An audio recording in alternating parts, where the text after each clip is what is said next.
Hello and welcome to Stage Agents Meet the Theater Artist interviews.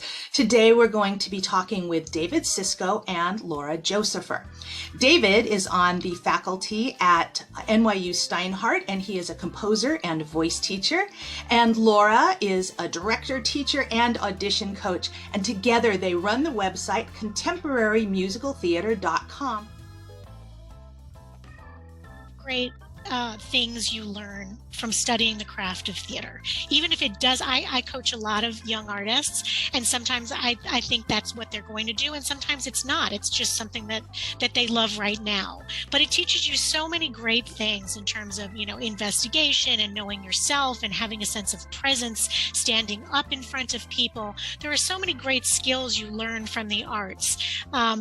If it is something that they really want to pursue, I say, you know what, if that's your passion, I feel like you have to follow that road, as David had said, because sometimes the road that you're on, you may find ways that you can be in the arts, maybe not where you thought. I recently had a group of students that I went to school with, went way back in the day at NYU. We were all theater majors.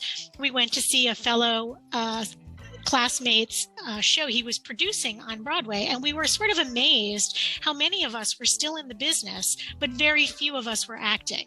So there was myself, who was a director, there's a casting director from the class, there's someone who was teaching drama, there was this producer, there's an author. So all of us were acting majors. We've all found ways to stay in the business, but just sort of found different ways. And it really is something that I think anybody who's going to pursue this has to realize you have to find smart ways to support yourself. And sometimes the thing that I always come to is, we are now in for lack of a better term, in kind of a very precarious period, where there is not security for anyone in what they're doing.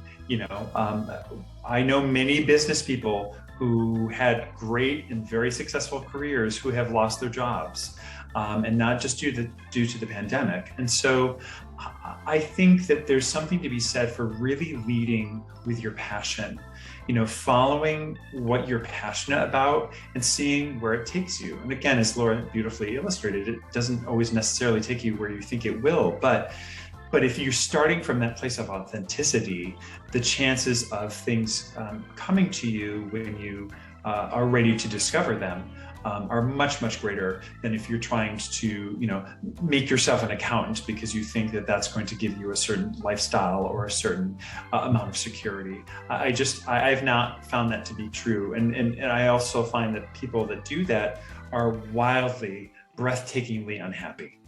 So much better to really be in the center of your joy in what you're doing, and follow that path and then see where it takes you.